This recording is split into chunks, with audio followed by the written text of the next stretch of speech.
C'était il y a 25 ans, presque jour pour jour. Après bien d'autres pays, la France a adopté à son tour le permis de conduire à points. Malgré les manifestations, les blocages et le scepticisme, ce permis révocable est aujourd'hui entré dans les mœurs. Il a permis de sauver des dizaines de milliers de vies. Reportage embarqué signé Jérôme Garraud, Nathalie Bennarik et Diane Ciaccarella qui ont tous les trois leurs 12 points. Il est devenu le trésor de l'automobiliste.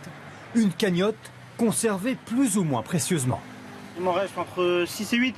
Vous savez pas exactement? Je sais pas exactement, ça va super vite. Et souvent on sait combien il nous en reste quand on en perd. C'est ça la problématique. J'ai aucune idée de combien de points il me reste. Je sais même pas combien il y a de points sur un permis de conduire, je crois. 6 points à l'origine. En 1992, ce nouveau permis voit le jour dans la douleur. Manifestations, blocages partout en France. En première ligne, les chauffeurs routiers.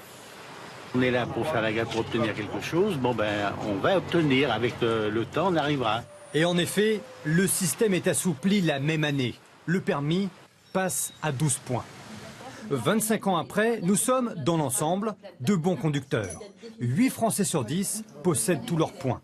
Pour les autres, des stages de sensibilisation à la sécurité routière, 150 à 250 € pour reconstituer une partie de son capital.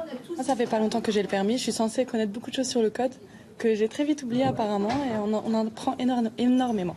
Ce permis a fait ses preuves, et pas seulement en France. 22 pays de l'Union européenne l'ont adopté. Pour la sécurité routière, c'est l'un des outils les plus efficaces pour diminuer le nombre d'accidents. Quand le permis en points a été institué, on était à près de 9000 morts par an. En 2016, on est toujours à trop de morts, mais c'est 3477, c'est donc beaucoup moins de morts, surtout qu'on a continué à avoir une augmentation des distances parcourues par les automobilistes, c'est-à-dire une augmentation du risque. En un quart de siècle, ce système n'a connu qu'un changement majeur, en 2004. Pour répondre à la surmortalité des jeunes conducteurs, un permis probatoire, plus précaire, doté de 6 points seulement.